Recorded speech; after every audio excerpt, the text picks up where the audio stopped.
Hello, Dina. Dina?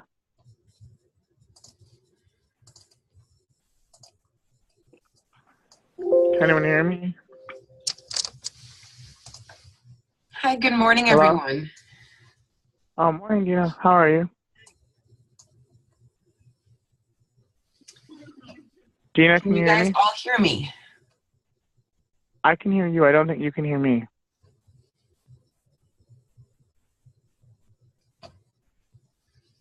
No.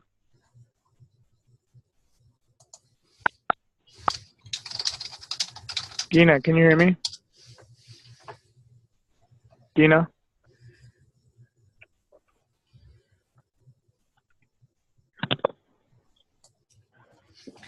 Thank you very much, Brett.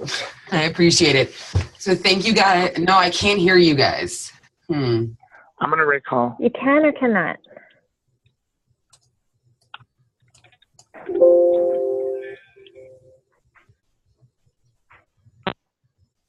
Yeah, unfortunately, I can't hear you guys. If you guys can do me a favor and maybe try connecting through the phone and see if that works.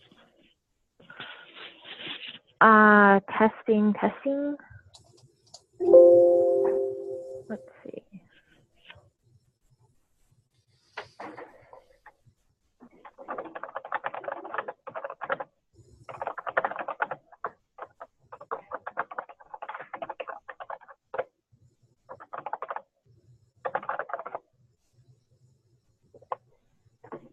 Oh, not a problem whatsoever, Erin. We will figure this out together.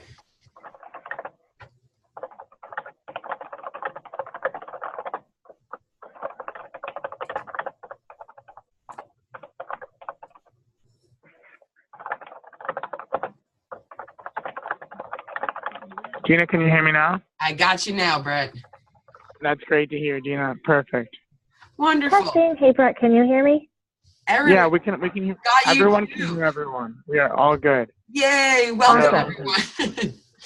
Thank you so much for jumping on, Erin. I know it was last minute. I really appreciate you guys being able to be here. Apologize for the back and forth, and again, I'm excited to sort of get into system here with you guys.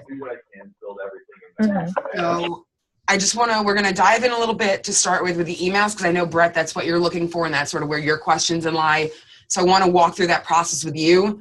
I sort of want to get a sense of what emails you're looking to send, and let's talk through that process. And then, Erin, if it's all right with you, if you don't mind staying on for a little bit afterwards, we'll go back to sort of step one and get you a little bit more familiar with some of the in and outs of the system. Okay, that's fine. Perfect. All right. So, Dina, yeah, to start off, so I was talking to Karen Gordon, and she wants to know if there's any possibility that we can send out emails to, like, the local soccer team or all the baseball players. And I'm just curious what we can filter with our emails, and because I could figure out how to send an email to all coaches or all delegation heads, and that wasn't difficult. But for me, I couldn't figure out how to send an email to like a certain, I didn't know how to filter for emails. I guess Of course. So the one thing, Brett, that's important to remember in the system is that the emails are only going to go to people who are in the system, right? So when you're communicating, especially at this stage in the game where you may not have all of your athletes in the system yet, you want to make sure you're thinking through communications. And that if you're utilizing just the system, remember that anybody who isn't registered yet isn't going to be getting those communications. So while 1000% use the system to communicate, that's what it's there for. Also, just remember in the back of your mind that, again, this system can only communicate to people who are registered.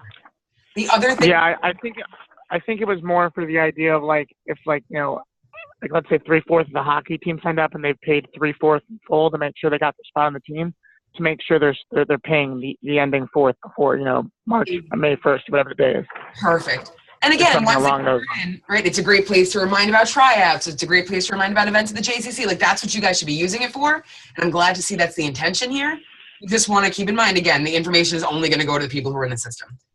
So, and looking at our filters, the first thing that we always want to do, and Erin, this is important to remember as well, is that when you're filtering the system, we always want to be looking at the subunit tab.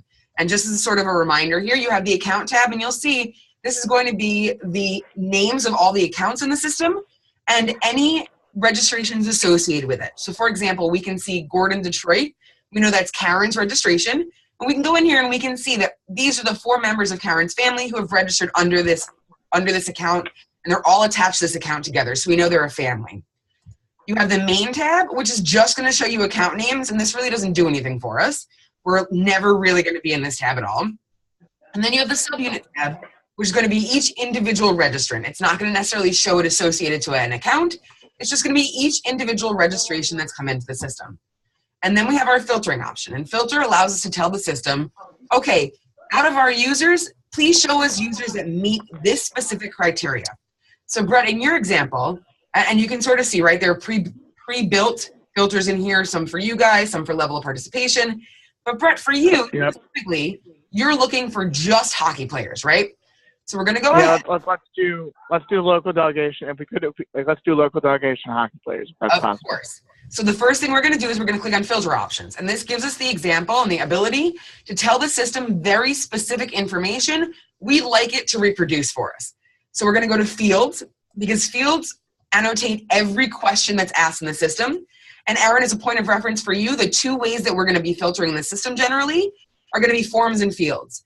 And forms relates to the completion level of a form a user will have to complete. So for example, a user will complete their basic information or not complete their basic information. So this will be helpful for you guys as you're following up with host families or volunteers that haven't completed their information. Or Brett, for example, if you wanted to reach out to those hockey players who hadn't filled out a form yet, you would go in here and you'd say, you know, their emergency contact information is not completed. You'd run this report and it would show you kids who didn't complete this form, and then you could follow up, or volunteers who didn't select shifts, and then you could follow up. So, but with that, I was also curious. Is there any, so you don't do, I wouldn't do this through like the settings and knowing the emails. That's more what I was curious of. Is there any way to like through emails do that, or what I would have to do is get their emails populated through like a CSV and then just email them out? I'm a little confused. You can email directly through the system. Okay, so are you going to show me that out? Yeah, we're on our way. 100%. Sorry. There's no export stuff. You guys can message directly from the system. So again, message through the system. I just want to make sure. Right, we first have to say to the system, who do you want to send this to? So Brett, in your example, we want to look for local delegation, right? So we're going to type in Detroit as delegation, because you guys as sort of high-level access can see everybody. So if you only want to talk to Detroit, you want to make sure you're filtering for Detroit first. And next we want to look at only the ice hockey players, right? So you can use this little sort button on the top and you'll type in sport and you'll go down a little bit and you'll see sport, you know, athletic specific questions, sport. So we're going to want to go to ice hockey. And now we're saying, right, that it's somebody who's local to Detroit, their sport is ice hockey. And now the second piece to pay attention to here is all conditions are required versus any condition is sufficient. We want to do all conditions are required because we want to tell the system only show me people who are from Detroit and play ice hockey. If we select any condition is sufficient, it will show me anybody who meets either one of those criteria. But we want to make sure they're meeting both. The other thing that's important to be aware of here is show archive users. We do not want to show archive users. Archive users are people who have been removed from the system. So you always want to make sure that's not checked off. Once we've made sure that all of our filter criteria is there, we make sure all conditions are required or checked, we're going to go ahead and apply our filter. And then you see, Brett, you have 30 kids that are in the system right now for ice hockey.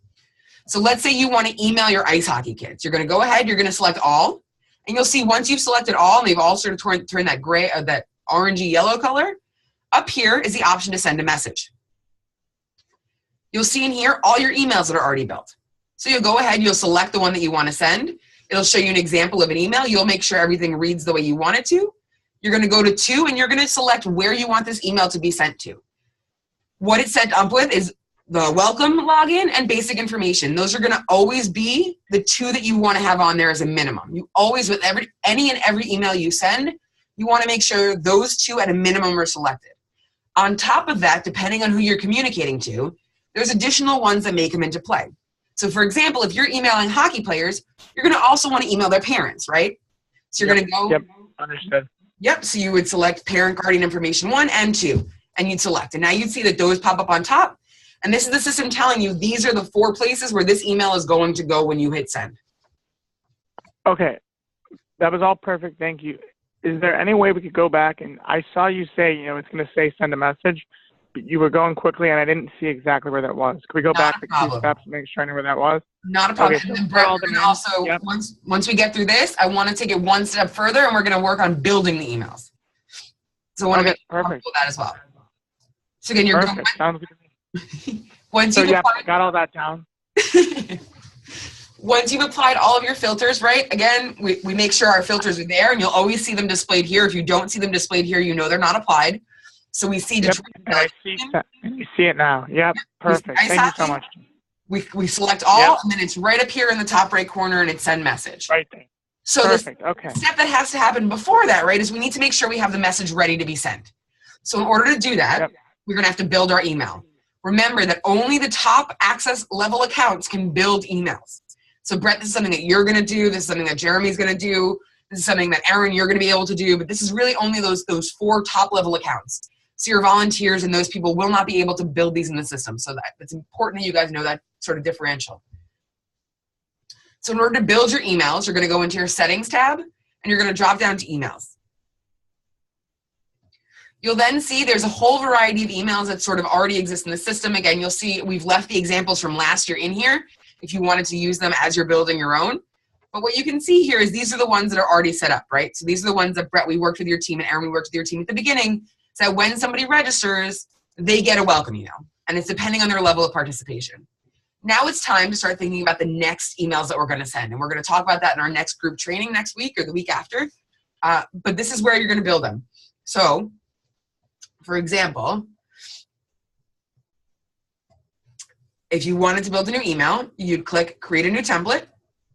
You'd name the email. So let's say we're doing it Brett's test email. And you'll see that now you have, it looks like a regular email template that you would get in any sort of email as you're working. So you're going to put your subject in.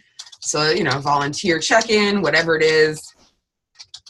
Hockey check-in, whatever information you need in your title.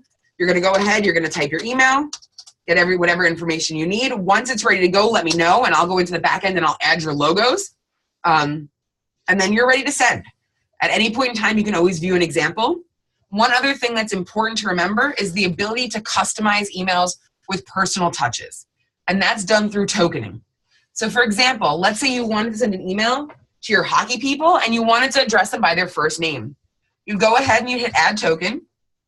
You go to form and we'd say, where in the system are we collecting the information as it relates to their name? And that's in the basic information. So we click basic information and we'd add legal first name. So you can see we can go here and we can type in. And if you go to view example, you'll see it's going to pull names. So it allows it to personalize a little bit. And it means that email is coming again with a personal connotation. And that's all done through tokens. Any questions about that part of the process? No, that was perfect, Dina. Thank you so much. Okay. So Brett, there's one other way to send emails that I want you to be aware of. And I don't necessarily know that this is what you're going to be using for these type of emails, but it's important to know. And that's, again, these tokens, right? These triggers.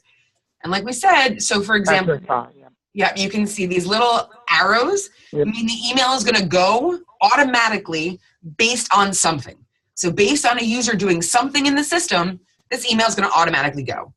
And you can see that it's when you click on the little lightning bolt, it'll show you exactly what that criteria is. So for example, once a user selects volunteer as their level of participation on a basic information form, the volunteer welcome email automatically goes to them. They don't have to do anything else. They automatically get that welcome email. And the other way is what we talked about before, which is pushing emails, which is going to the users tab, selecting the individual users that you want to send the email to. And again, that can be done by selecting individually or selecting by all. It's just important to remember to filter first, and then going ahead and sending that message again individually or in a large group via push. Any questions about those two steps in the process? No, ma'am. That was perfect. Thank you so much. Great, Brett. So again, let me know if anything comes up. If you want to go in there and start building some emails, let me know. If you're getting, sort of curious with it, and I'll go ahead and I'll add your logos in as well, and we'll get them all prepped up so you can start seeing what they're going to look like. Thank you so much. Of course. And Erin, with that, do you still need me, or am I? No, I think we're good. Erin, if you don't mind hanging on for a little bit longer, we'll just do some basic welcome to the system. No worries. Thank you so much. I appreciate it. Great. Okay, so Erin, just come to my desk after you're done and we'll work on everything else. So thank you, Dina. Brett, Bye. have a great one. Hi, Erin. Welcome to officially finally meet you sort of via Zoomy thingy online. How are you? I'm doing okay. Currently attempting to make my tea. So if it's been kind of quiet, it's because I didn't want the stirring of my spoon to disturb your guys' teaching thing. I mean, the RegPack, it seems relatively self-explanatory. I've worked with a whole bunch of different systems before. I'm not sure if you're familiar with Zoho I am.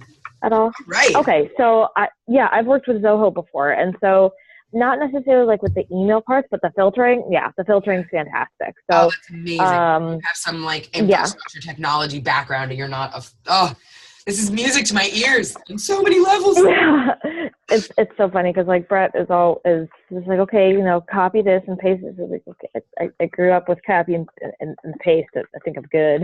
Yeah. Yes, but no, they're doing their greatest to get me comfortable in here. So I really do appreciate it. So thank you so much for taking the time, especially with your schedule and that you just weren't feeling under the weather. So yeah, I mean that's why there's no camera screen right now. I have a beautiful face mask on to keep myself protected from the rest of the No, I figured our first introduction, I didn't want, maybe I draw a big smiley face on it or something. I didn't have time to get creative, so I figured better to keep the camera. Oh, that's fantastic. For our first hello. Yeah, I have the immune system of a 3-year-old. I taught preschool for a long time, and it seems as though I've changed, career paths. The consistency did not leave. Yeah. Sort of the life I live. But welcome to the team. Again, I'm going to sound like a broken record. I can't tell you how excited I am that you have experience in systems. It's become my life, and 9 times out of 10, the person that they give me to work with is like, how do I say? I'm like, oh my God, no. We're gonna do this. The fact that like this sort of makes you is amazing. So just want to go through go ahead. Oh, quick thing. Brett came to my desk and said, "What? You can just speak into the mic thing. He won't be able to hear you, but." Could you send me a summary of everything we just talked about, just so I can send it to both Talia and Jeremy, because I know they'll be just as curious as I was. So everything that we're doing right now is being recorded, and as soon as it's done, I will shoot it out. Okay, great. So everything that we did was recorded. Yep. So as soon as it's done, she'll send it out. Okay, cool.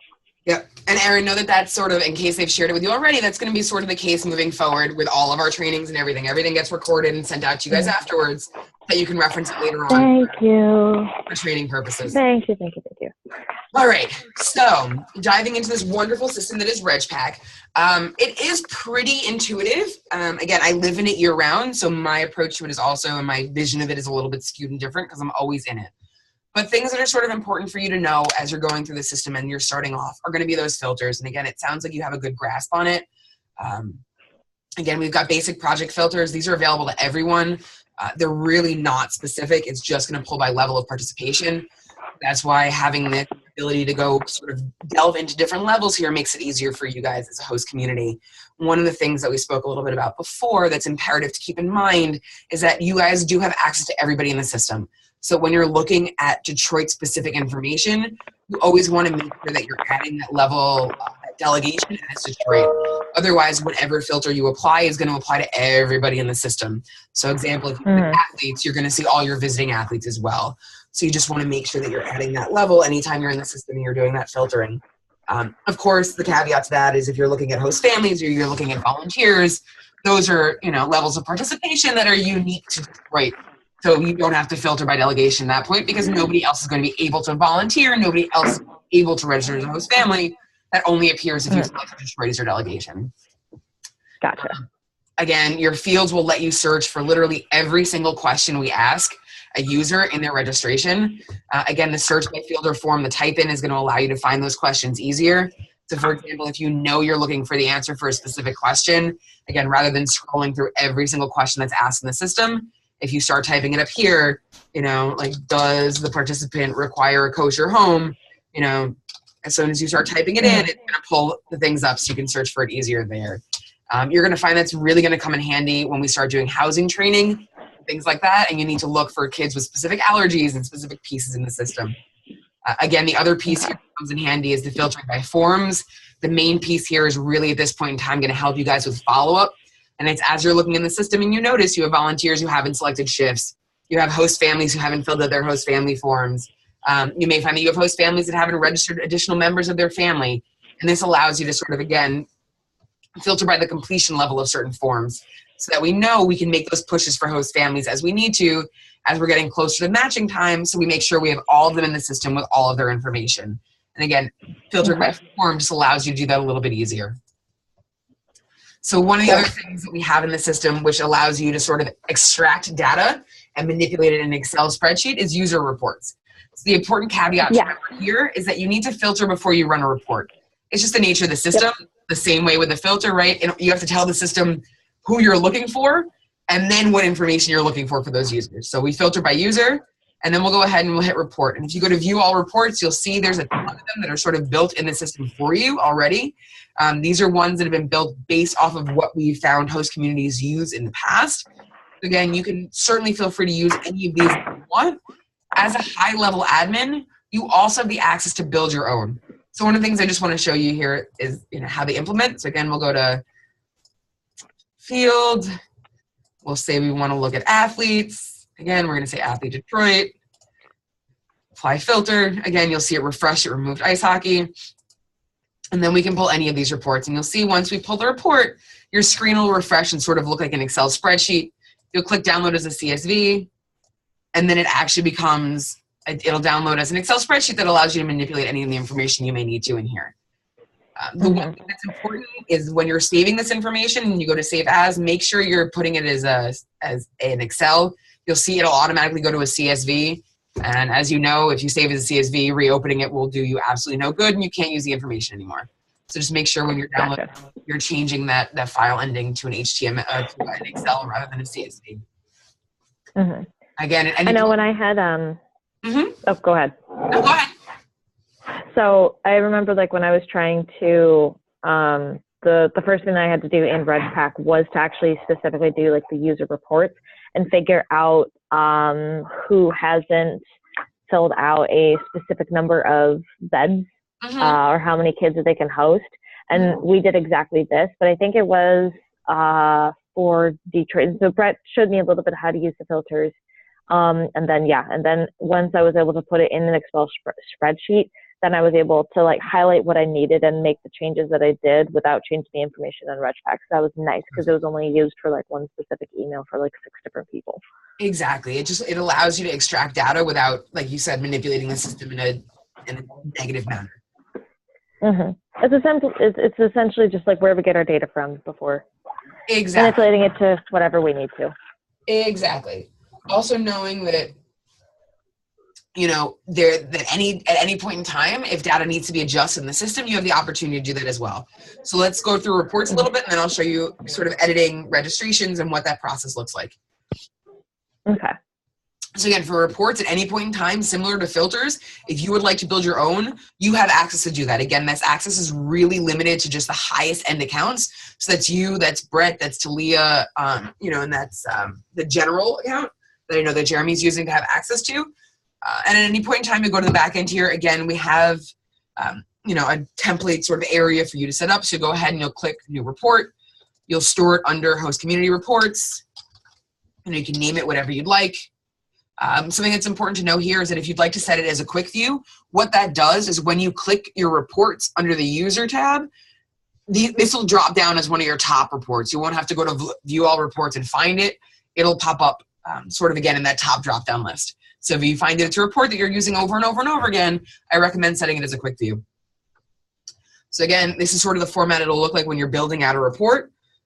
Similar to the filters, you have access to any of the questions and any of the information asked on any single form. Basic information is always my recommendation on where to start. Again, if you're pulling local reports, you don't need delegation, but if you're pulling reports on general athletes, you're going to want to have the delegation. You're going to want to add first name, last name, depending on what you're pulling for, date of birth, level of participation. Again, as you can see, you can go select to this top bar here. And again, it'll give you every form, athlete, sport question, sort of whatever it is that you want to add. In order to add a question, you'll just go ahead, you'll click Add to Report. Once you have completed And again, you can move from form to form. So if I click add report here and then I go to a different form, that's still going to save. That doesn't disappear. It's just all cataloging.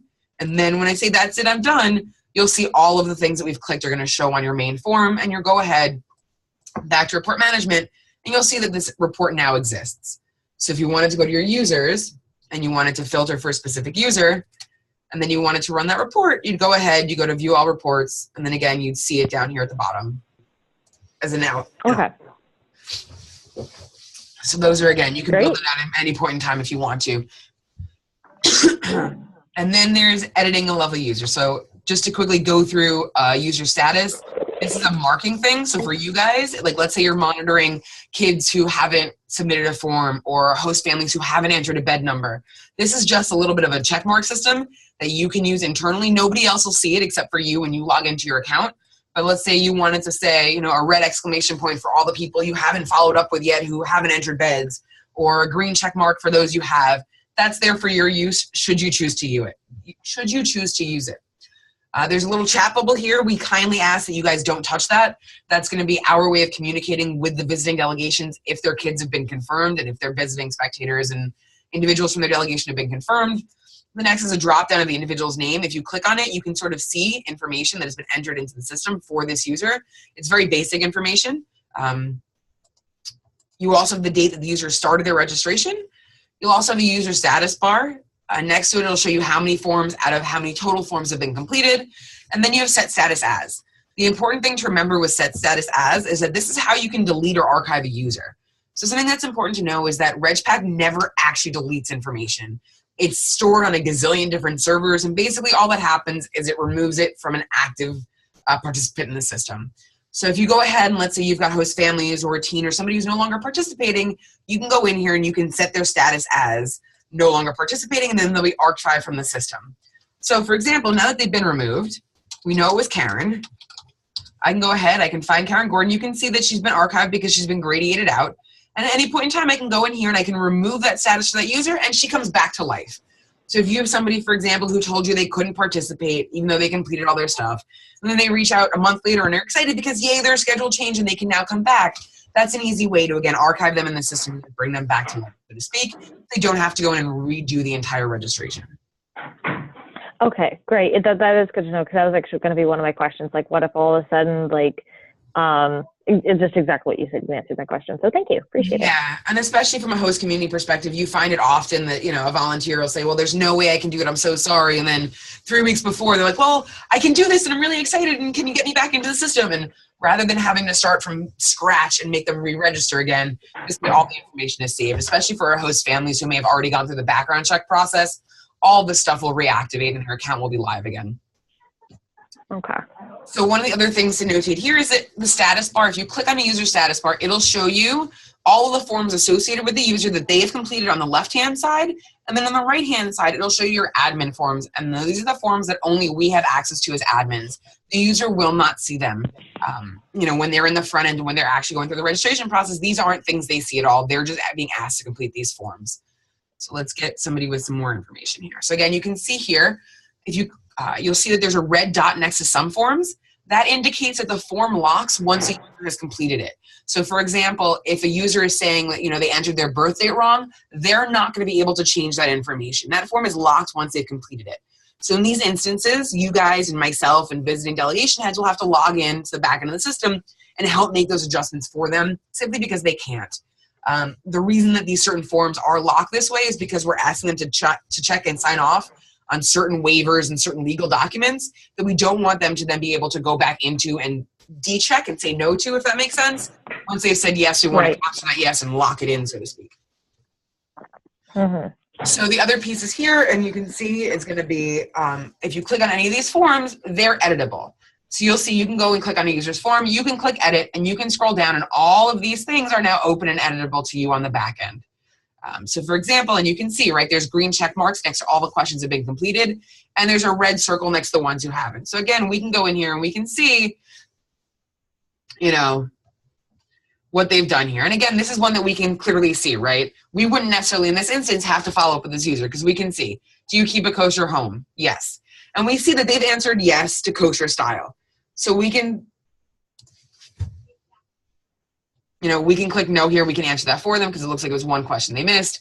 And now we can hit save and that form's been completed for them. But for example, if you had gone into the system and you had filters for users who hadn't answered this question, you would be able to see that information on this side and edit it as you needed to. So let's say you called Mrs. Rosenbaum and you said, hi, Ms. Rosenbaum, I noticed that, you haven't selected how many kids you can house. I have your registration system open right now. Would you mind sharing with me how many you can house? And we'll make that update happen for you right now. So that's where you can go into the system and make those edits. Sweet. Yeah, it's kind of nice. It's not so bad. I'm trying to think. Anything else that's really, really imperative for you at this point in time in the system? Again, your filtering is how you're using information. Your user reports are how you're looking at it. Your user tab is always where you want to be. It's important to remember to be in the subunit tab. Again, the only other tab you're really going to utilize is that account tab. And it's going to show you the account and the users associated with it. Something that's important to know about RegPack 2, and it's honestly one of my biggest pet peeves, is God bless them. You can only search for first name or last name. You can't search for both. So you can see that when I typed in Karen, right, it showed me Gordon, Detroit, and Karen, but it doesn't show me all the other users, right? But if you type in Gordon, now we're seeing Gordon, Detroit with all of Karen's users because they're associated by Gordon. So that's something that's just important to know. It's sometimes frustrating, but know that when you're searching, it's first name or last name. It can't be conjoined to the both. And if you're searching by first name, you're only going to see other users in that account who have the same first name. If they've got different first names, you're not going to see it. So when you're looking in the account tab, sorting by last name is usually a little bit more successful. Okay. Would we be able to, so we're not able to do like last name, comma, first name? Nope, that would make life too easy. Okay, yeah, I know it's something God bless and the RegPack is working on. To be honest with you, we're leaps and bounds ahead of where we were 4 years ago when we started with the system. The filtering is significantly better. The scheduler is significantly better. All of those components are much better. The last missing piece here is the search bar. So we're working on it. We nudge them every year and hopefully we'll get there. So to that, if you're comfortable with the things that we've talked about, the one last thing that I do want to show you before we jump off here is the scheduler, because it's something that I'm sure you're going to be working on, and it's something that your account has access to edit. And that's why I'm sure it's something you're going to be working on. So I want to make sure you're sort of comfortable and get a sense of what this looks like as well. okay. So welcome to the scheduler. Again, you can get to the scheduler, and any of the things that you're going to really manipulate across a system, you're doing in the settings, right? So that's your reports, those are your emails, those are your schedulers. These are things that are impacting the system across the board. When you're looking for individual users and you want to work on a specific user, just remember to get onto that users tab because that's where you're going to see those actual registrations. So once you're under settings and we drop down to the scheduler is basically all of your volunteer shifts as they relate to JCC Maccabi. Everything that from transportation to security to food and water to ice, everything that you guys need to volunteer for is in the system. So this is sort of the same way that the user is going to see it, right? They're going to have filter options. One of the things that's important to remember, because it's a question that just comes in all the time, is, okay, JCC Maccabi has more than 5 shifts. Where are the rest of my shifts? So it's important to look at the view, right? Right now we're only looking at July. So if you click over, and now we're in August, which is when your program is predominantly taking place, you'll see all of a sudden there are 3,000 shifts. We went from just a couple in July to all of them in August. So you want to make sure if anybody calls with questions, again, you want to make sure you're looking at the appropriate month in the system. Once you do that, you'll see. Oh, go ahead. I see there's different colors. Yes. I like color coding. Yes. I am a little bit anally retentive with Excel spreadsheets and color coding and all that fun jazz. You'll see it a lot with me. Oh, yeah. I color code my sticky notes. Yes. Thank you. A woman of my own heart. I appreciate it. I also have different color pens, things. It's a little neurotic, but it gets life. You know what I mean? Absolutely. Totally get it. I have a feeling we're going to be friends. So as you can see, and again, this is going to be the same vision that the user is going to get from the front end when they're going through. And it's the ability to filter. And I have to give credit to your team. The way that they built out the schedules for upload is impeccable. I mean, the fact that they did athletics by the specific sport, I mean, you're giving users the opportunity to really say specifically what it is they're looking to do. So what happens is they can come in and they can select schedules, right? And a schedule is what's color-coded here. It's sort of a general topic. They can also filter by location, which gives you every single venue, and they can filter by date and time as well. So they can be as specific as they want. So if they know they're only available during a certain time on certain days and can only go to certain locations, they can tell that to the system, and the system will only give them options that meet that criteria. And you can filter. Okay, that's pretty sweet. Yeah, and you can really filter for as many and as few as you want, right? So let's, we can click whatever we'd like here. We can say these are the dates I'm available. So one thing that isn't in here, and I sort of encourage you guys to talk about a little bit, is do you need shifts after the fact? Are there any things, I know that when we jump into it and we're in the middle of everything and it's go, go, go, we're thinking of week of. But I also encourage you guys, and I'll talk to Jeremy about it during our next training, to think past the event as well. What does JCC Maccabi look like in Detroit after it's over? Are you guys looking to have community meetings? Are you guys looking to bring people together? And adding those shifts to the system now and letting your volunteers know that now is sometimes helpful. So we can certainly, I'll bring that up on our next training. Yeah, so then we'd hit filter, we tell the criteria what we were looking for. And of course we pick things that don't exist. All right, we've got all locations, all times, all dates. Filter, and again, it'll show you them in order of time. So the important thing to know here is that sometimes there are instances where we need to change things or we need to edit things. And that's done simply by clicking on it, and you can see who's selected that shift. If you wanted to edit the unit details, you'll go ahead and click Edit Unit Details. One of the things that's important to know is that anytime somebody has selected a shift, you want to make sure that we're communicating with these people before we make a change, right? Because they've selected this shift, they want to, if we're changing that shift, we want to communicate this with them. So RegPack gives us that opportunity. By clicking View and User Management, it's going to isolate those two users for us, so we can go ahead, collect them, and send them a message. And we can say, Cheryl, Susan, thank you so very much for signing up for this shift. Unfortunately, we're changing the shift around. It's going to be new times and dates. We're going to go ahead and delete it, so you're going to get an email about us deleting that shift. We just wanted to communicate with that with you ahead of time. So that's important to do. You'll also see next to every shift, it shows you how many shifts have been taken versus how many are available. You'll see once something is full, it's going to gray out, which means the user from the front end won't see it because it's not an available shift for them to select. You'll see an example when nobody's been selected. By clicking on it, it's going to take you right to editing the shift. And it allows you to select what schedule it falls into, what the title of it is, when it's taking place, from what time to what time, what location it's happening in, how many individuals you need for this specific shift, and a little description about it. We find the description just helps users as they're selecting. Again, if you know they're going to be standing in the sun, if you know they're going to be sitting in the air conditioning, it just allows people to select their, really what makes sense for them based off their physical abilities. So the other thing that's important to notice here is what's going on this side, and it's locking the form. Basically what this does is it allows a user to make edits to their shifts up until 96 hours from their scheduled shift. So what we found in the past is, God bless them, volunteers who they all have the best of intentions would go in the night before their shift, something would happen, they weren't able to attend, and rather than picking up the phone and calling, they were just going into the scheduler and removing that shift from their registration and saying, well, I don't have a shift, so I don't have to go in anymore. And we were finding that morning, all of our volunteers, coordinators showed up, they were getting ready to start their day, and they printed out their new list, and all of a sudden, where they may have had 3 volunteers the night before, now they only have 1 because people had deleted it from the system. So while we certainly have people who still will not show up, and we will have people who show up for more than they're asked to, this enables that sort of checks and balances where they can't go in the system, they can't just delete that shift and be like, aha, well now it's off my schedule and I don't have to show up. It sort of forces them to actually communicate with you that that's what's happening. So know that that's sort of how the schedule works. Any questions on sort of this? Again, it's pretty self-explanatory, it's pretty user-friendly, but any questions sort of about this and what this looks like and how to work this piece? Not necessarily this part of it, because as you said, it is self-explanatory. I'm wondering about the filter options, because we have athletics and the arts, and within the arts fest, there is a whole bunch of other just different subcategories.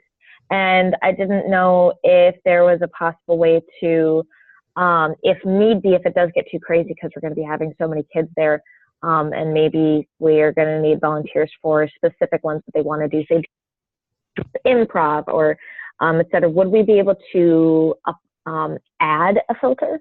100%. Yeah. Here's what your arts fests currently look like. And as you can see, they're pretty generic, right? It's sort of like we need a volunteer in the morning and we need a volunteer in the afternoon to be in the rooms. And this is what it's been set up as. In the instance, I wanted to break this down further, 100%. The one thing is I would encourage you to talk about that sooner rather than later, because it's always easier to adjust shifts before somebody selected them, right? Like right now, because nobody selected any of these shifts, we're in the ideal time and position to go in, delete all of these, and create whatever new ones we wanted to.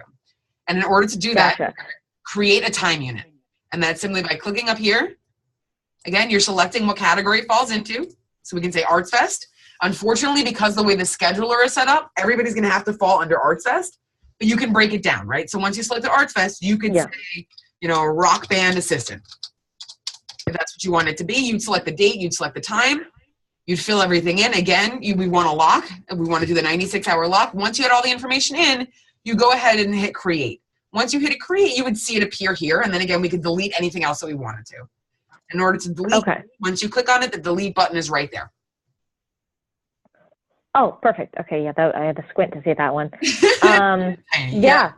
That's fantastic. So, because I'm probably going to be working more with the Arts Fest side than the sports side, because of Talia, which is fine. But I want to know as much as I can about this specific stuff. And quite frankly, this is my first Maccabi, and so I'm just kind of diving in head first in this, and I want to learn as much as possible. Obviously, thank you so much. I really appreciate you just explaining it and breaking it down. And I know who to go to if I had any questions. Oh, 100%. I mean, this is my first week, so I'll just poke around this in general in case I might have forgotten something. I know this is already pre-recorded, but I mean, like if maybe something I just forgot, or you know, I don't want to watch the whole entire recording, I can just probably poke around and see what I can do and figure out on my own. So, because that's what I had to do with Zoho.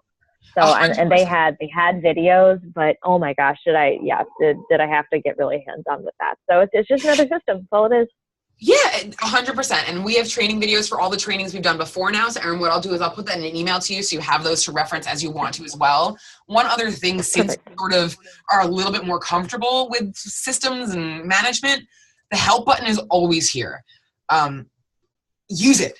When you get to the help, you'll see there's a knowledge base. If you click on the knowledge base, you'll see that RegPack, God bless their souls, have designed training webinars, have designed Q&As, have done anything that you can think of. So you can go in here and you can start typing a question. So like, how do I, I've got a question about the scheduler. So you can go ahead and you can type that in, and you can go ahead and search, and you'll be able to get some things that'll help you through the process as well. Again, the caveat is I'm always here. My general rule, my go-to, and you'll hear me say it a gazillion times, is you should never find yourself in a position where you want to throw your computer out a window because of RegPack. I'm always here. I'm happy to help. I'm happy to answer the questions, and I'd rather you call me with them and us work through them, and you feel empowered and comfortable to move forward on your own, than stumble through and then us find ourselves in like up shit's creek without a paddle in 3 months from now. You know what I mean? So, yeah. Please feel free, call, email, reach out, and we'll make sure that you're comfortable with this moving forward. Perfect. Sounds great to me. Erin, it was truly a pleasure getting to meet you and talk to you a little bit. Again, I'll send this to you and Brett now so you have it. And I'll send a little recap, but let's plan on touching base sort of not next week, but the week after once I'm back from ProCon, and we'll sort of see how you're doing, see how it's been so far, and see where we can follow up on. All right. Well, sounds good. Yeah, just send me an email and I can try and put it in my calendar. My calendar's been filling up with at least 3, 6, 9 different meetings already within the next 2 months. They're onboarding you? You've got lots of things to do. Welcome to Maccabi, my friend. I don't mind it. Experience of your life, but it's going to be a little overwhelming at first, but it's going to be worth every second, worth every waking hour. It's truly an incredible thing. Perfect. All right. Well, thank you so much. I really appreciate it. Talk to you soon. Yeah. Talk to you soon.